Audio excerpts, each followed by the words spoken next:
Muito bom estar com vocês, a você que nos ouve também. Prazer, uma honra poder trazer a palavra aqui em casa. Que privilégio, né? Abra, por favor, comigo em Filipenses, capítulo 4.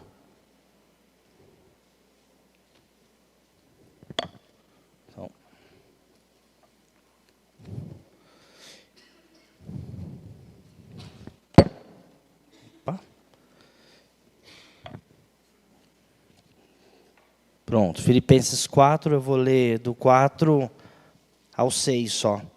3 versículos. Filipenses 4, do 4 ao 6. Amém, pessoal?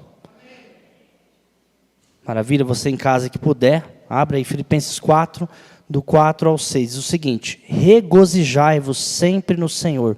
Outra vez digo, regozijai-vos. Seja a vossa equidade notória a todos os homens, perto está o Senhor. Não estejais inquietos por coisa alguma, antes as vossas petições sejam em tudo conhecidas diante de Deus, pela oração e súplicas com ação de graças. Quero fazer mais uma oração. Pai, a Tua palavra está posta mais uma vez, e hoje eu tenho esse privilégio, que não mereço, de poder trazer a Sua palavra, Senhor. Que o Senhor fale conosco mais uma vez, e que seja, de alguma maneira, uma edificação, um ânimo para aqueles que precisam, um alerta para outros, que a Sua palavra tem esse poder de animar, de alertar, de exaltar, de exortar e de trazer vários efeitos no mesmo conteúdo, porque ela é viva, ela é eficaz. Então usa a minha vida, que seja assim em nome de Jesus. Amém. Eu coloquei um tema para hoje, que seria vencendo as dificuldades com responsabilidade. Vencendo as dificuldades com uma responsabilidade bíblica. Por que eu digo isso? Essa carta de Paulo, gente, ele estava preso. E quem estuda um pouquinho aqui da carta, chama-se da carta da alegria. Então já parece um paradoxo aí. Espera aí, o homem está preso por pregar o evangelho, portanto, preso injustamente, humanamente falando, não faria sentido, mas ele está preso. E é chamado da carta da alegria, que várias vezes ele fala sobre alegria, ele trata os irmãos filipenses com muito amor, e fala de alegria, então já parece um paradoxo aí. E justamente as coisas do reino de Deus são paradoxais, muitas vezes são contrárias às coisas humanas. Eu espero poder explicar isso. Então, por exemplo, vamos ver se vocês vão me entender um pouco mais. Você já encontrou alguém, ou já pensou assim, que parou de ir na igreja, ou que foi uma vez ou outra, e aí você convida, você fala, poxa, vamos no culto comigo, vamos buscar Deus, a gente fala as mesmas coisas, porque é verdade. Só há um caminho, não há para onde ir, Ele é o Salvador. Aí a pessoa fala, é verdade, eu estou precisando mesmo ir à igreja. Porque eu estou com uma dificuldade tão grande na minha casa. Já ouviu essa? Eu estou precisando mesmo ir. Esses dias eu levo a minha filha numa pista de skate lá, de patins, a gente fica se arrebentando lá, quase toda tarde, é uma coisa minha e dela. E tinha um menino de patins, e o cara faz umas piruetas, a gente fica lá, e pegamos amizade, ele falou para mim, você é crente, não é? Eu falei, por quê? Ah, não sei, você é cristão? Eu falei, sou. Cara, daí ele falou, na hora, pastor Marcos, eu preciso voltar para a igreja. Falei, que legal, por quê? Eu estou com tanta dificuldade, minha vida virou uma bagunça. Não que você não possa buscar Deus na dificuldade, eu vou falar sobre isso, sobre vencer as dificuldades, mas com responsabilidade bíblica. As pessoas acreditam que a presença de Deus é como um mercado, você vai lá e, eu quero 1 quilo de bênção, eu quero 1 quilo de prosperidade aqui, ou 1 quilo de saúde, eu quero uma porção de alegria. Então vamos tentar entender isso. Como é possível um cristão vencer as dificuldades? Ou se é. Nós vamos entender isso hoje com essa carta. Só que com responsabilidade bíblica. O que a Bíblia fala sobre a dificuldade e como a Bíblia fala para vencer. Então a gente já entendeu aqui que Paulo está preso e ele está alegre. É possível estar preso e alegre ao mesmo tempo? Para um cristão é. É possível estar numa luta aguda e até injusta, que era o caso de Paulo, e alegre? Me parece que para o cristão é. É possível, pastor, estar Em dificuldade está alegre? Sim, também.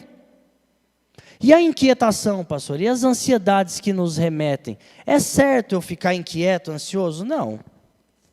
Não é. Não é. A Bíblia sempre quando ela fala de ansiedade, inquietação, fala, não fique assim, que não é bom. Mas cá entre nós, a gente fica. A gente fica. Se eu pedir para erguer a mão aqui, não precisa, tá? Ou você na sua casa. Quem está ansioso ou inquieto com alguma coisa? A pessoa vai, eu ergo a minha. Eu? Mas a Bíblia diz para não estar. Então a Bíblia diz assim, não estejais inquietos por coisa alguma. Antes, as vossas petições, que petição é essa? Da inquietude. Aquilo que te inquieta, já que não tem como você não ficar inquieto, seja colocado a Deus. E é nisso que eu quero trabalhar de uma maneira muito sucinta essa noite, muito direta nessa instrução bíblica. Então você já entendeu rapidamente que o Evangelho é diferente, o reino que nos é apresentado aqui do Evangelho é diferente do reino do mundo. A gente já percebe a total diferença. No Evangelho você pode estar em dificuldade e sorrindo à toa, como a música lá. Ah, eu estou rindo à toa. Sendo cristão, você pode. Preso e feliz. Em dificuldades e feliz. É possível na Bíblia. Então tem algumas dicas que essa passagem dá que eu quero compartilhar com vocês nessa noite. E a primeira delas, eu quero falar desse tripé que ele fala. Olha aqui, ó, no versículo 6. As vossas petições sejam em tudo conhecidas. Então isso é oração. Está ansioso, está em dificuldade? Isso vai acontecer. Então você ora, essa é a primeira coisa. A segunda, oração, né? A segunda, súplica, você suplica, que a gente vai entender isso. E ação de graças. Então eu queria montar a instrução bíblica de hoje nesse tripé. Oração, súplica e ação de graças. Se nós entendermos isso, a nossa vida cristã fica mais saudável. Fica uma vida que vence dificuldades com responsabilidade bíblica. A primeira é a oração. A oração, baseado aqui no texto, é: fale para Deus tudo, porque Ele já sabe de tudo. Fale para Deus na sua oração tudo. Por quê? Porque Ele já sabe de tudo. Então fale ao Deus que sabe de tudo, o quê? Tudo. É uma questão de inteligência. A Bíblia está dizendo assim, você está inquieto, está em dificuldade, grava isso em nome de Jesus, igreja. As suas petições, a sua inquietação tem que ser em tudo conhecidas a Deus. Não porque Deus não conheça, não é isso. Deus conhece, é porque você precisa conhecer. Quando você fala tudo para Deus, você está abrindo uma possibilidade de conhecimento. Do que, pastor? De você mesmo e dele. Você lembra de Jó? Jó, até então, o homem justo, temente, fiel, foi o próprio Deus que falou isso. É ou não é? O próprio Deus falou isso. Você é justo, você é temente, você é fiel. Só que no fim do livro de Jó, é Jó que fala: antes eu te conhecia só de ouvir falar, hoje eu te conheço como o Senhor é. Então, quando a gente se revela a Deus e coloca tudo para Ele, não porque Ele já não saiba, Ele sabe de tudo, mas a gente não sabe de tudo, nem dele, nem de nós. Está dando para entender? A gente só consegue saber de coisas da nossa vida quando a gente se abre e deixa Ele trabalhar, e deixa Ele mostrar o porquê algumas coisas acontecem. Por isso que a Bíblia está dizendo: está inquieto, está em grandes dificuldades, está numa prisão, está com enfermidade, que tudo que você está sentindo seja conhecido a Deus. Coloca tudo diante dele. É o que está dizendo esse primeiro ponto, vamos chamar assim. Essa palavra petição está intrinsecamente, o original dela, ligado a desejo. Aquilo que está ardendo no seu coração. Aquilo que dói, talvez, em você. E aí entra uma questão difícil, eu não sei porquê, mas é difícil para alguns. Às vezes a gente vai orar para Deus, ó benigníssimo Senhor, maravilhoso é o teu nome, porque os anjos te louvam, porque os serafins, porque... Tudo bem, linda a oração. Mas será que é isso que você está sentindo de verdade? A gente é meio falso, desculpa falar isso. Quer ver eu pegar vocês? Chega só o pó da rabiola na igreja aqui agora. Então isso aconteceu agora. Você chega ali, você desceu do carro assim, ó. Triste. Com a vida. Com lutas, com dificuldades, com ansiedades. Aí parece que tem um portal na igreja da alegria. Porque você entra, você já... Só que você não está desse jeito. Você não está. Você... Faz, irmão, tudo bem? Tudo bem. Não está bem. Não está bem. Quando é que a gente fala, cara, não está bem não. Eu não estou bem não. Você pode orar por mim? Está tudo bem? Não. A paz do Senhor, estou procurando. Onde está? Estou bem não. E a gente não faz isso com o nosso próximo. E eu até entendo, eu também sou assim. Eu entendo, eu falo que está tudo bem, às vezes não está. Porque a gente quer evitar de incomodar, ou não quer se abrir. Mas aí com Deus, gente, com o ser humano, o certo seria você ter confidentes. A Bíblia diz para a gente confessar, inclusive, nossas culpas. Isso é Tiago, salvo engano, capítulo 5. Aí você confessa, o outro ora e você é sarado. Ah, não consigo, pastor. Aí fica para outro tema de pregação. Mas aí você dobra o joelho e fala com Deus. Aí você chega aqui murcho, mas com a cara assim, mas por dentro destruído. Aí você dobra o joelho ali. O que você ora? Ó Deus, maravilhoso. Que noite gloriosa. Que bom estar aqui. Pai, abençoa o culto dessa noite. Abençoa a palavra. Abençoa. Sendo que você deveria falar, e Ele sabe como está o seu coração. Você deveria falar, Senhor, eu não estou bem. Senhor, eu estou cansado. Senhor, hoje foi difícil. Senhor, hoje eu gostaria. É isso que a palavra está dizendo. Está em dificuldade? Fale para o Deus que sabe tudo, tudo.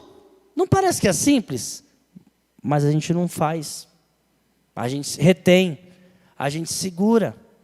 Em vez de falar, de desabafar com Deus, a gente retém. Aí eu pergunto, para que lutar sozinho? O cristão ele não vive mais sozinho. Quando você coloca tudo para Deus, está dizendo assim, ó, que as suas orações sejam em tudo conhecidas a Deus. Você está colocando tudo diante dele. Senhor, está aqui. O meu sentimento, minhas dores, minhas dificuldades, está aqui, Senhor. A minha vida não é mais minha. Se a minha vida é toda tua, inclusive as lutas. Ela é toda tua. Os irmãos estão entendendo? A gente consegue em Deus superar dificuldades, primeiro dividindo a responsabilidade das dificuldades. Qualquer luta que você passe, você é cristão? Tem algum cristão aqui? Deixa eu ver, tem alguns aí. Tem algum aí? Qualquer luta, viu, cristão, que você passa, não é mais sua só. Existe um Deus que por acaso é todo poderoso, que por acaso é amoroso, que por acaso é atencioso, que Ele quer ouvir você. Olha que coisa. Eu acho que está bom, né? E por que a gente não fala? Por que a gente não ora? Por que a gente não abre? Por que a gente não desabafa profundamente com Ele? Esse é o significado dessa oração. Entregue para Deus exatamente o quê? Tudo. Porque Ele sabe de tudo. De tudo. É muito bom saber, eu não sei para você, para mim é muito bom saber que eu tenho um Deus. Eu não sou nada, não sou ninguém, eu não sou a favor desse evangelho triunfalista, né? Mas eu não posso virar uma geleira na fé, né? Sim, eu não sou o maravilhoso, quem é o maravilhoso é Ele. Mas é muito bom saber que apesar de quem nós somos, nós temos um Deus interessado. Pensa que era para você dar um salto de glória aí, se a gente fosse mais pentecostal. Você tem um Deus poderosíssimo e interessado. Ele fala assim, me fala, Chicão, me fala como está a sua vida. É assim que Deus é. Você sabia, gente? Me fala. Jesus, quando ia curar as pessoas, ele fala assim, o que queres que eu te faça? Jesus, gente. Aí a gente fala, nossa, imagina Jesus chegasse em mim e falasse, o que queres que eu te faça? Ele continua fazendo isso, gente. Ele continua fazendo isso.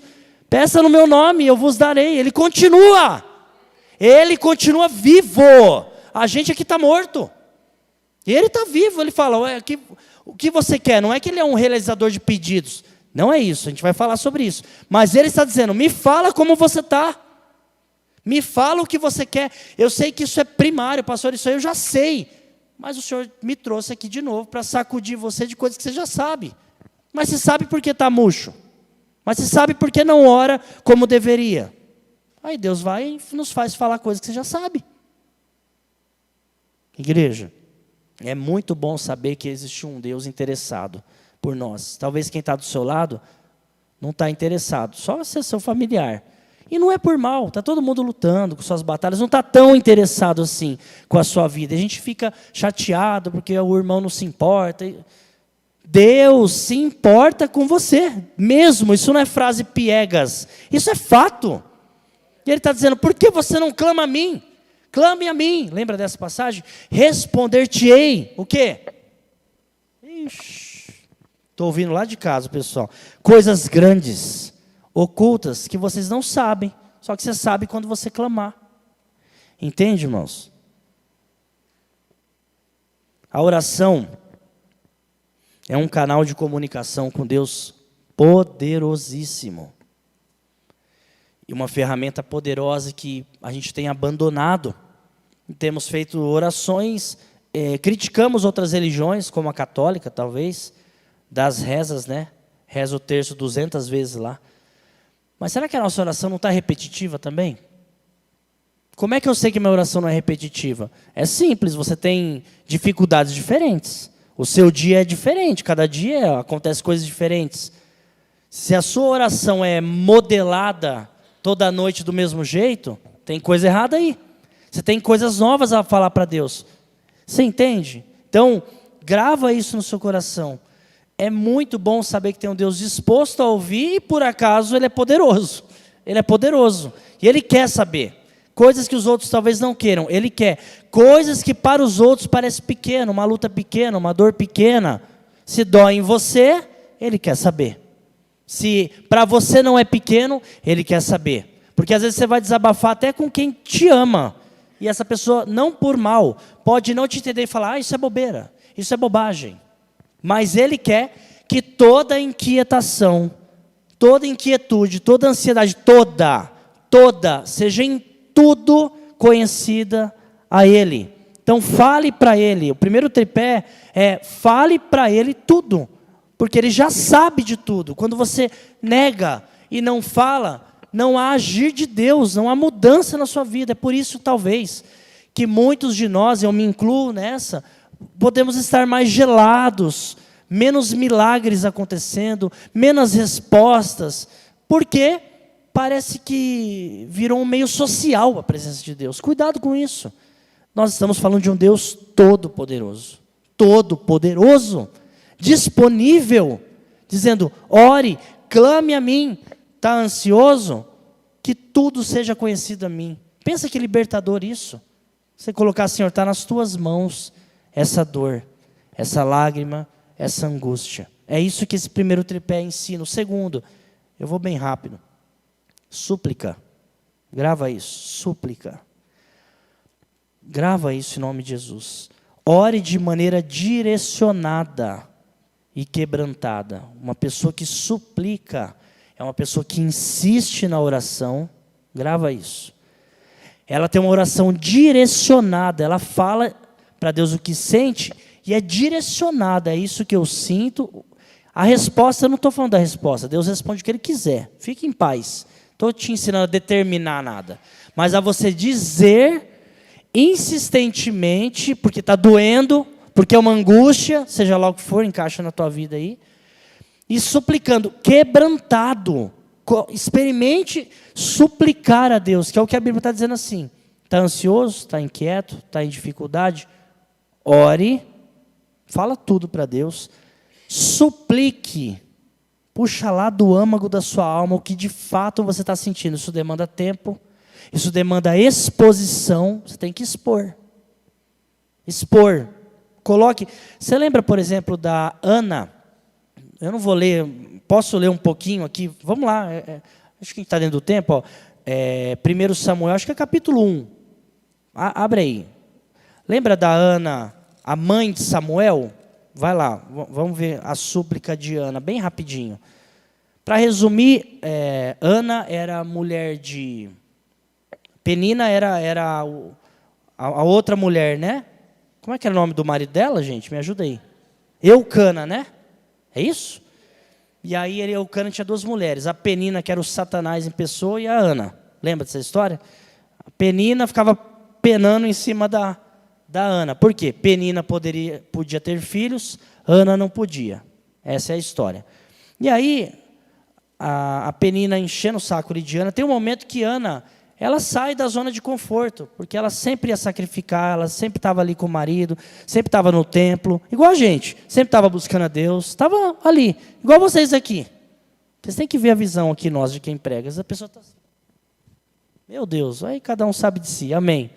Assim, a gente estava assim, até que Ana não aguentou mais viver na penúria que ela estava. Não aguentou mais ir para a igreja, voltar para a igreja, ir para a igreja, voltar para a igreja. E a vida dela, sei lá, humana. Uma vida humana, sem milagre, sem resposta, sem sentir Deus. Uma vida humanizada. Aí Ana fez o que nós deveríamos fazer hoje. Ela suplicou a Deus. Olha no versículo 9.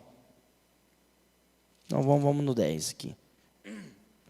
Ela, pois, isso é 1 Samuel, capítulo 1, versículo 10. Ela, pois, com amargura de alma, isso é súplica, gente. É aquela oração do seu âmago.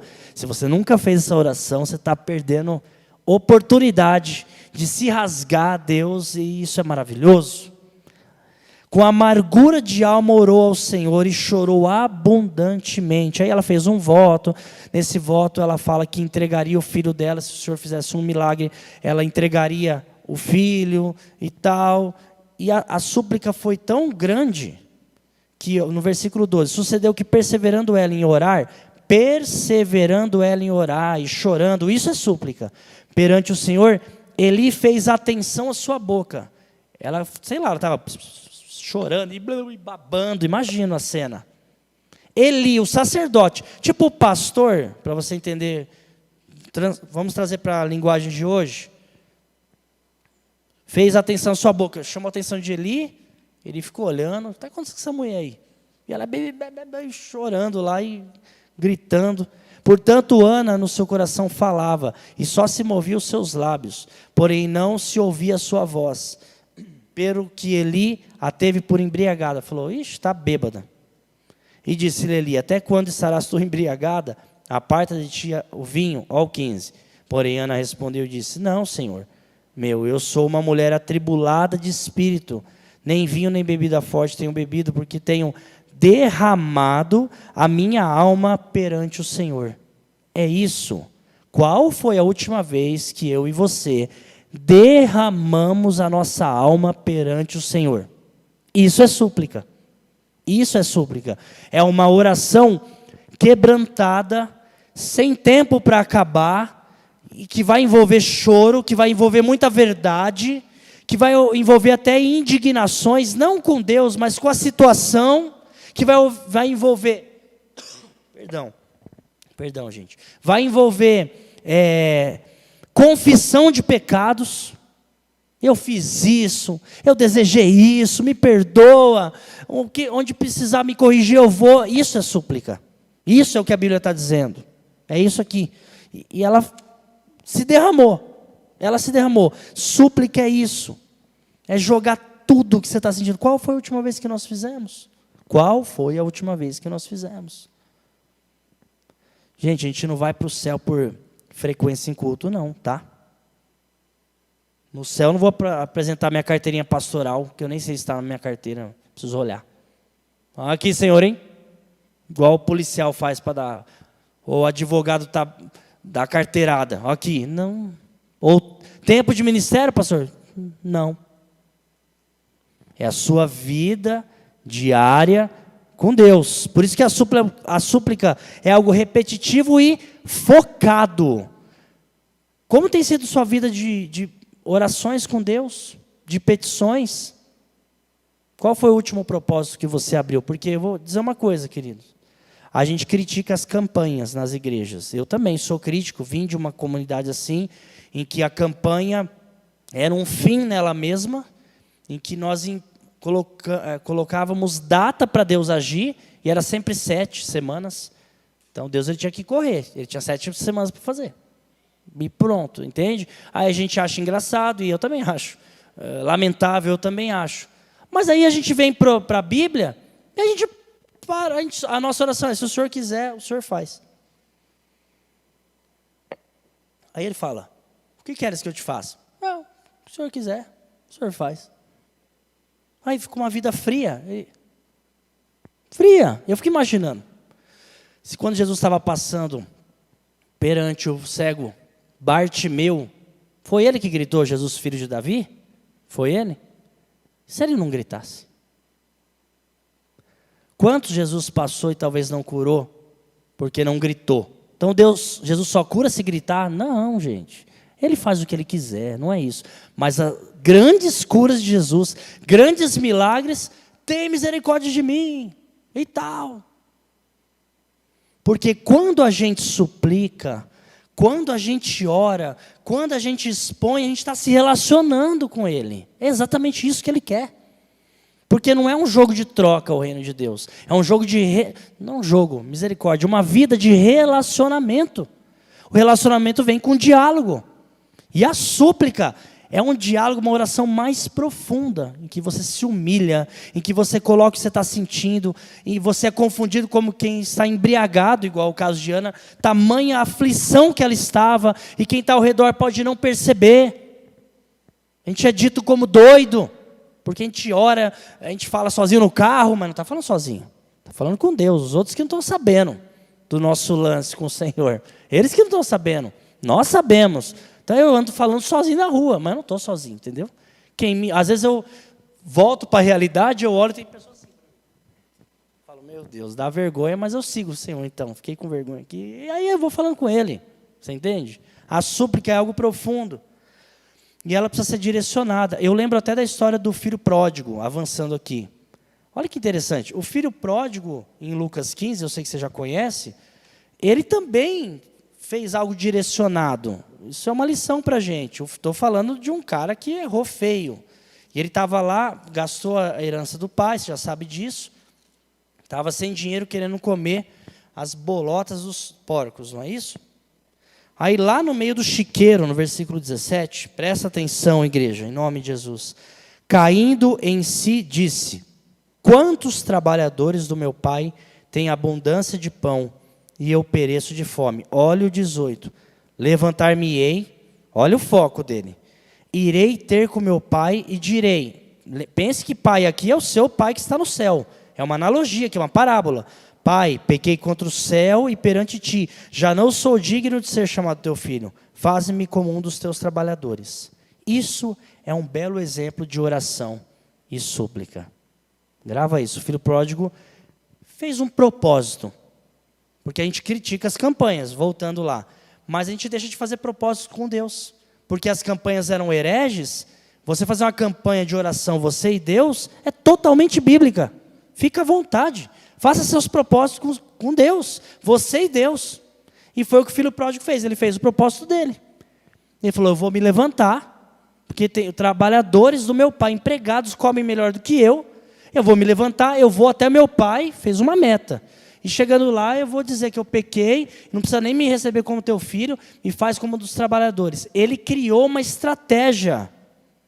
E ele foi. Ah, pastor, mas o pai não correspondeu ao pedido dele. Não mesmo, ele fez melhor. Entende? Ele fez melhor. Então é assim somos nós quando nós oramos e suplicamos. Eu não vou te afirmar que tudo que você orar e suplicar, Deus vai te dar exatamente como você pediu.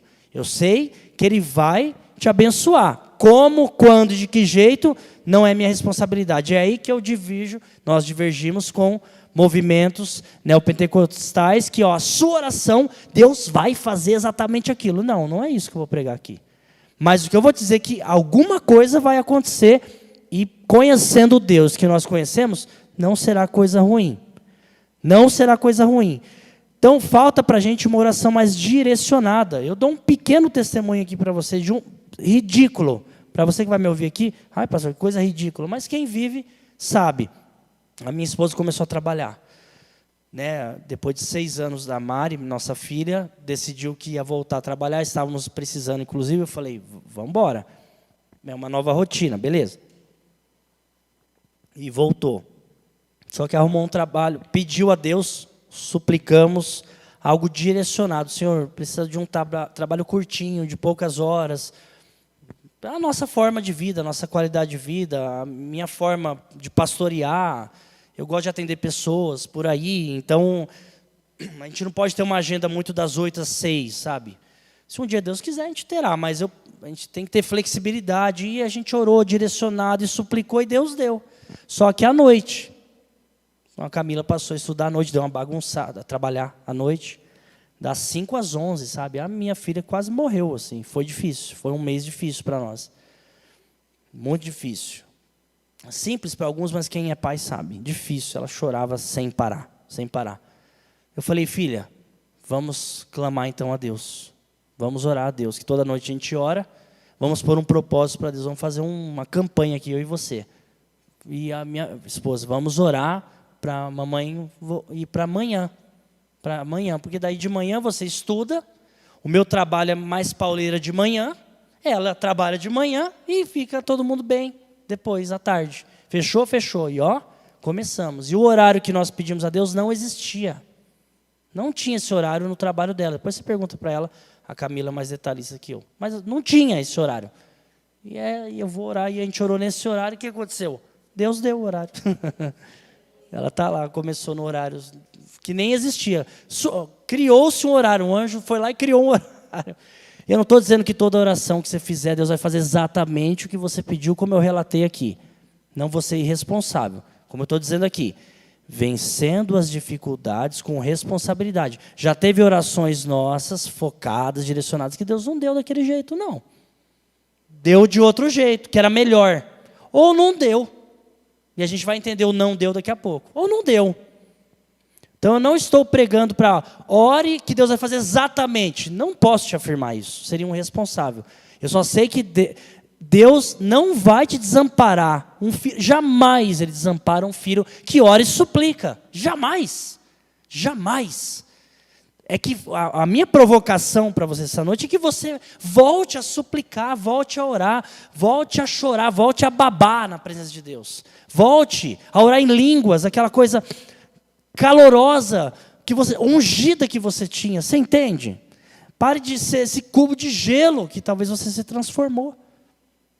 É isso que eu gostaria que essa palavra surtisse efeito na sua vida em nome de Jesus. Jesus, na maioria das vezes quando Ele curava, como eu já disse, ele chegava diante de um cego. O que queres que eu te faça? Ele chegava diante de um endemoniado. E aí? O que você tem? Qual é o seu nome? Por quê? A questão de Jesus era mobilizar a fé no outro. Você tem fé? Seja conforme a tua fé. Eu vou lá curar o servo do centurião. Jesus falou, eu vou curar lá o seu servo, para o centurião. Não, ele fala, não, dá uma palavra só, dá uma palavra que ele vai ser curado. Jesus falou, uau, nunca vi tamanha fé, então eu vou dar uma palavra, ele vai ser curado. A mulher do fluxo de sangue, se eu somente tocar na orla dele, eu vou ser curada. Quando foi que Jesus falou, gente, atenção pessoal, para a gente ganhar tempo, eu vou sair correndo aqui, faz um corredor aí, sai tocando na minha orla, que é o que os pastores fazem hoje. Sai tocando na minha orla que vocês vão ser curados. Quem inventou isso aí de orla? A mulher do fluxo de sangue, cara. Depois nunca mais ouvi orla curando ninguém. Foi só ela. Por quê? É a fé, meu. É a fé dessa mulher. Vocês estão entendendo, gente? Qual é a sua fé? Onde ela está, pelo amor de Deus? Aonde ela está? Aonde ela foi parar? Tira ela da gaveta. Tira ela da teologia.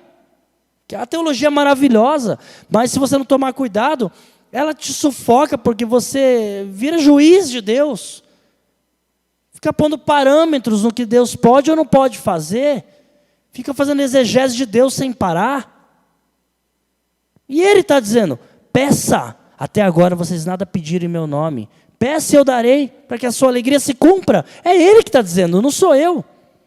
Se isso é muito para você, pede para mim, então, que eu quero o seu e o meu. Você entende? Não é pecado pedir. Pecado é exigir. Ou dizer que aquilo que você pede tem que acontecer daquele jeito. Não, faça a tua vontade, Senhor. Mas eu vou clamar, eu vou suplicar, eu vou orar profundamente.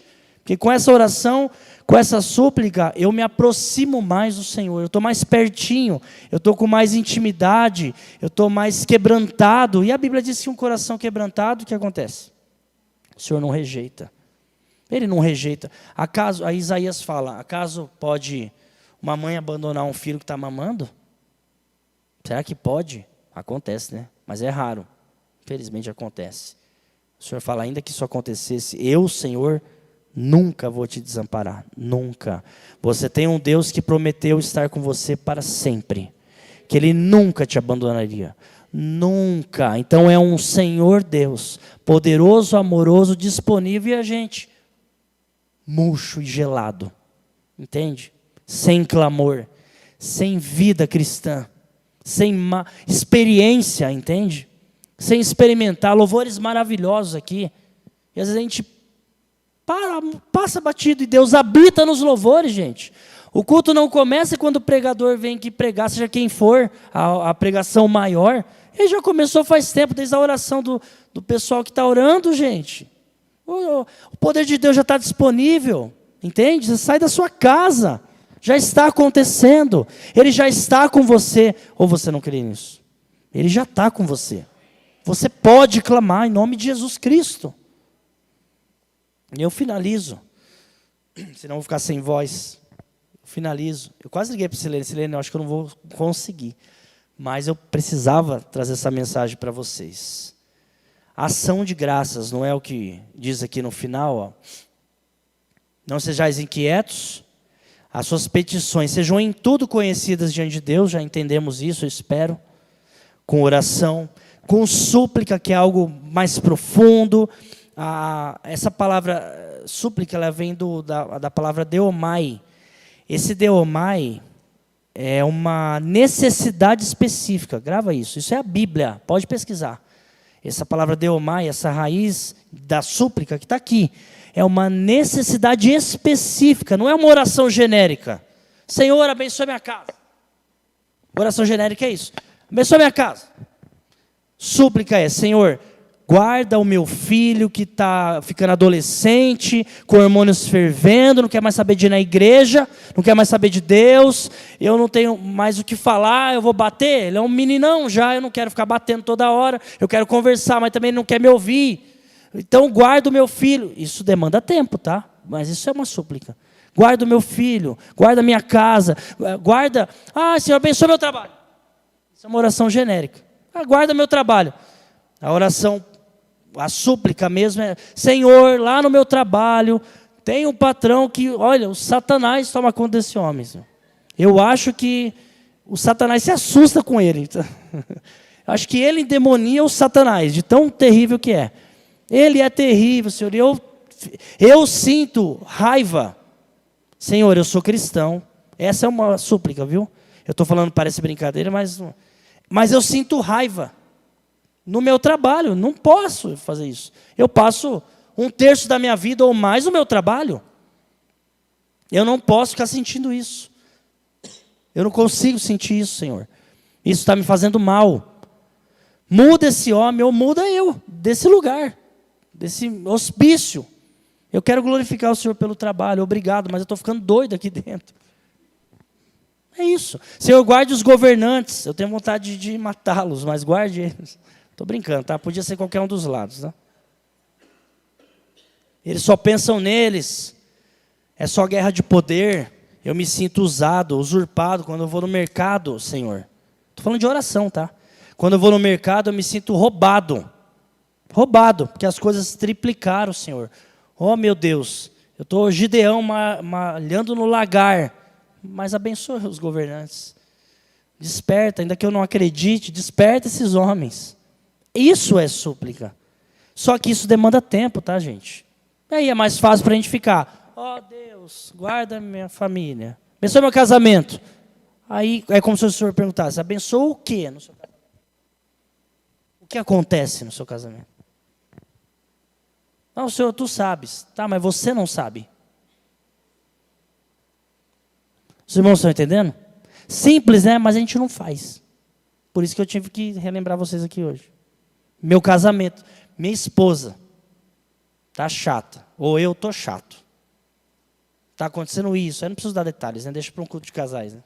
Isso aqui ali que eu não gosto. Fala tudo. O Facebook, a timeline, não é mais Facebook, né? O Instagram, o feed do seu Instagram sabe mais de você do que Deus. Deus sabe tudo. Você entendeu, né? Você fala mais para o feed do seu Instagram, para os seus stories, do que na sua oração, cara. Lá você abre tudo. Não, por que eu estou revoltado? Desabafo, lá vem textão, hein? E fala, isso não, você não ora desse jeito. Mas fala, mas põe a câmera assim, e fala, eu sou um deles também. E fala, e bababá, porque eu acho isso, que eu acho aquilo. E a sua oração com Deus está como? Oração, irmãos, súplica, é uma coisa insistente, não insistente de exigência, mas insistente de colocar o que você está sentindo. Acho que já ficou claro? Eu acho que sim, senão eu vou ficar repetitivo. E para finalizar, a ação de graças. Então você orou, suplicou com ação de graças. Ação de graças, que é o ponto 3 aí. Pratique a fé com contemplação. Então até agora a gente falou de fé. Orar com fé, falar o que você sente, suplicar, insistir, chorar, clamar, gritar e falar. Só que você faz tudo isso com fé, só que com contemplação. O que seria contemplação? Você ora, você clama, você chora, Ele sabe, mas você começa a saber mais de você quando você se abre. Você começa a entender mais sobre Deus quando você está mais pertinho dEle. Aí você aprende uma coisa importante na palavra, a contemplação, que é o quê? Senhor, eu oro, eu clamo e eu me levanto agradecendo. Agradecendo o quê? Que o Senhor me ouviu e o que o Senhor pode fazer, que eu nem sei o que é. E eu aprecio o que o Senhor já me deu agora. Essa é a contemplação. O que eu estou colocando diante de Ti, as minhas dificuldades, as minhas necessidades, a minha necessidade extrema, como era de Ana, ter um filho. Eu tenho certeza que se Deus não desse um filho para Ana, ela não ia se desviar, porque ela encontrou um bem maior que o filho. Na súplica, encontramos um bem maior que qualquer outro pedido. Ele. Esse é o grande benefício, encontrá-lo. Porque a gente está orando, a gente está suplicando. Ao encontrá-lo, você se levanta das suas orações grato. Grato pelo quê, pastor? Porque Ele te ouviu, porque o véu foi rasgado. A Bíblia diz em Hebreus que nós temos que ter ousadia. Podemos entrar com ousadia pelo sangue de Jesus, pelo novo e vivo caminho. Aí a gente vai, a gente ora, a gente é ousado, só que a gente é grato. Grato pelo quê? Porque Ele nos ouviu, pelo que Ele pode fazer, se Ele quiser, e pelo que temos agora, no tempo presente. Eu não sei se alguém já passou avisando para você, você só tem agora. Você só tem o que você tem. Não quero filosofar, mas é verdade, você só tem o que você tem? É o que você tem. É o que você tem. Aí você pega o que você tem e se alegra. E o que você não tem? Ora, meu filho, suplica, mas não faça com que o que você não tem tome conta também da sua vida. E você não viva o que você tem. Ai, pastor, Senhor, eu oro pela minha esposa, muda ela, lá. Mas você tem essa esposa aí não mudada mesmo, por enquanto. Então fica com ela do jeito que ela está. Se Deus quiser mudar, Ele vai mudar. Aquele patrão endiabrado, sabe aquele lá? Olha, Senhor, meu patrão endemoniado, Satanás que demonia ele, eu já estou suplicando. Tá, mas o que você tem é aquele trabalho com esse patrão, e você vai levar a sua vida grato com aquilo que você tem, porque Deus está no controle, Ele está vendo se nada mudou alguma coisa, Ele quer te ensinar. Contempla, igreja. Eu sempre digo, na maioria das minhas mensagens, porque eu amo esse exemplo, e eu já estou terminando. Quando Deus cria o mundo, Ele cria e contempla. Cria um dia, contempla aquele dia. Cria aquele outro dia, contempla tudo que Ele criou. Cria, contempla. Com o poder que Ele tem, Ele criaria tudo. E eu não vou contemplar nada, porque se Deus fosse igual a gente, eu tenho mais o que fazer. A palavra que a gente mais usa hoje, não sei você, mas eu estou fugindo dela, mas ela está na minha língua, correria.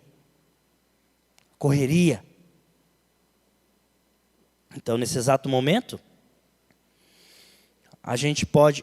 pesquise sobre o que Pascal fala, muito legal, sobre essa questão de viver no tempo presente. Eu não vou citar aqui, não teria competência, e eu não quero fugir da palavra, mas é interessante. Mas, em resumo, o homem ele não vive no tempo presente mais. Você está lá estudando, me dá mais 5 minutos, eu estou dando tempo. Você está lá estudando, você está na segunda série. A professora fala, estude bastante. Para quê? Para passar para a terceira série. Mas você fica, terceira série. Porque a terceira série, você chega na terceira série, a professora da terceira série fala o quê? Estuda. Para quê? Para chegar na quarta série. Aí você, tá bom, quarta série. Estuda, quinta, sexta, a gente sempre está esperando o ano seguinte. Olha o termo, passar de ano. Passar de ano, está entendendo? Não viva o hoje, passe de ano. Você entende? Que tal aprender o que você está aprendendo agora? Deixa a terceira série para a terceira série, ou o primeiro para o primeiro, ou a faculdade para a faculdade. Porque a gente fica nesse ciclo sem fim, em busca do amanhã, sem o hoje. Entende? A gente fica viajando agora mesmo. Pode ser que você não esteja aqui mais. Você está me ouvindo, mas você já está. Meu, que fome, velho. Que fome. Ai, pastor, entendi já. Oração, suplicação de graça. Que fome. Meu irmão até riu ali. Maravilha. É isso aí. Fala, Deus. Mas eu vou te dar uma informação. Sua cabeça está lá na comida que você quer comer. Quando você estiver comendo, sabe o que você vai falar? Que sono, velho. Que sono. Quando você dormir, amanhã, o que eu vou ter que fazer amanhã? A cabeça assim, ó, que amanhã tem que fazer isso, que amanhã tem que fazer aquilo. E chegou amanhã para você fazer. Você vai falar o quê quando você estiver trabalhando? Que fome. Meio-dia. Você está comendo meio-dia, à tarde, eu tenho que fazer isso. A gente nunca está onde está. Jesus, quando ele está na ceia, e é revelado para ele a tortura que ele ia ter, tudo que ele ia sofrer, ele tem uma contemplação que eu não alcanço. Eu estou lutando, Senhor, eu não alcanço. Ele sabe da tortura, ele sabe que entre eles alguém vai trair, o outro vai negar, todos vão fugir. Ele pega uma bacia de água, se ajoelha perto dos discípulos. Antes disso ele fala, chama eles de amigos. Se você soubesse que alguém ia te trair antes, você não ia chamar de amigo. Você não ia. Você ia rir. Deixa eu vir cá que eu vou lavar seu pé, vem cá. Jesus não. E ele fala, sabe o que em Lucas? Eu desejei muito comer essa Páscoa com vocês. Como alguém pode desejar comer antes de ser torturado à morte? É alguém que é Deus e que nos ensinou, a gente parece que não aprende, mas nos ensinou a contemplar o tempo que a gente está. A gente só tem o hoje. Eclesiastes 9 diz, tudo que tiver a mão para fazer, faça. Quando? Agora. Ah, mas o dia que eu for um pastor, não importa. O que você está fazendo hoje no reino? Faça o melhor nisso aí. Aí você pode orar, clamar, suplicar por outras questões. Mas enquanto elas não chegam, ação de graças é se colocar no presente e fazer o que Deus te deu agora. Quando Ele quiser te dar algo além, Ele vai te dar. Inclusive clame, que separe as coisas. Ah, já que Ele vai dar quando Ele quiser, eu não vou mais nem orar. Não, ore sim. Clame, suplique, porque isso nos traz relacionamento com Ele, nos aproxima dEle. A gente enxerga algo maior do que a bênção, enxerga Ele. Mas o que você tem na mão agora? É com isso que você deve trabalhar. Aí sabe o que acontece? Quando você tem esse desafio da contemplação, que isso aqui eu precisaria de 1 hora para falar, mas que o Senhor fale mais com vocês aí. Quer ficar no tempo presente, quer agradecer pelo que tem, quer contemplar o que tem e orar sim pelo que não tem. Mas grato pelo que já tem, pela oportunidade pelo que já tem. Aí o que acontece é o versículo 7 de Filipenses e a gente finaliza. A paz de Deus, que excede todo o entendimento, guardará os vossos corações e os vossos sentimentos em Cristo Jesus. Para a gente vencer dificuldades com responsabilidade bíblica, nós precisamos entender essa tríade. Eu oro, eu suplico, e com isso eu me relaciono com Ele. E eu me levanto leve, me levanto grato, porque Ele vai fazer o que Ele quiser fazer, mas pelo menos eu coloquei tudo o que eu estava sentindo. E eu me levanto grato pelo que Ele me deu agora. E o que Ele me der, porque eu lembro quando eu estava orando com a minha filha, voltando na nossa historinha, na nossa oração, depois eu falava, filha, se o Papai do Céu não mudar nunca o horário da mamãe, a gente vai caminhar assim. Então a gente orava agradecendo pelo trabalho e o horário. Mas que a gente não estava feliz com aquele horário. Mas obrigado pelo horário. Você entende? Esse é o prisma. Se o Senhor quisesse dar, se Ele não desse, estaria eu aqui, com a Camila trabalhando agora, e a minha filha chorando de vez em quando. Até quando? Não sei. Até quando Deus quisesse. Porque já aconteceu coisas assim na nossa vida. Mas a ação de graça nos permite não ser filhos birrentos. Ele não deu, também vou me desviar. Não vou mais servir. Isso não é com a gente. Porque nós somos filhos que já agradecemos, conforme diz Efésios 1. Bendito seja o Deus e Pai que já nos deu todas as bênçãos nos lugares celestiais. Ele já abençoou. Então a gente clama, suplica e agradece. Amém? Deus abençoe e fique com essa palavra em nome de Jesus.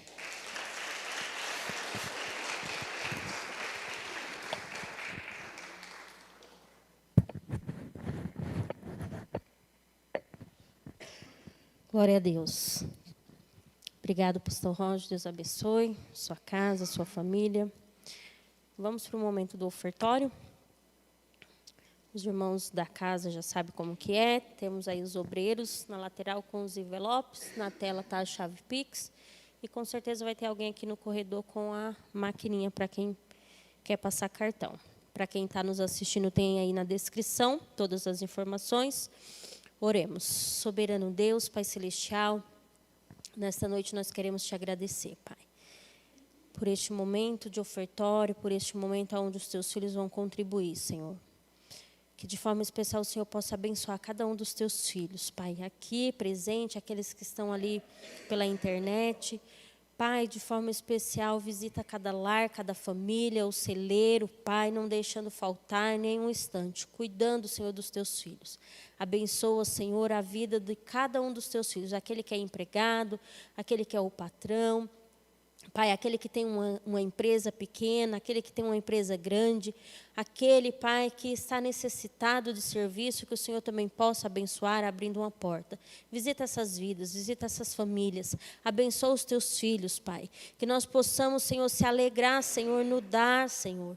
Se alegrar em ofertar, em votar, em dizimar, porque tudo, Senhor, tudo, assim como Davi, Pai, ali naquele momento ao qual eu estava juntando, Senhor, as coisas para a construção do templo, ele disse para cada um que contribuiu que tudo aquilo foi o Senhor quem deu. E é verdade, Pai, tudo que nós temos vem do Senhor e é o Senhor quem nos dá. Então nós estamos apenas, Senhor, de uma forma especial, te agradecendo, Senhor, através dessa oferta, desse dízimo, desse votar, Senhor, por aquilo que o Senhor tem feito na vida de cada um dos teus filhos em cada família. Em nome de Jesus, nós te agradecemos, Pai, por esse cuidado e essa bondade. Em nome de Jesus. Amém.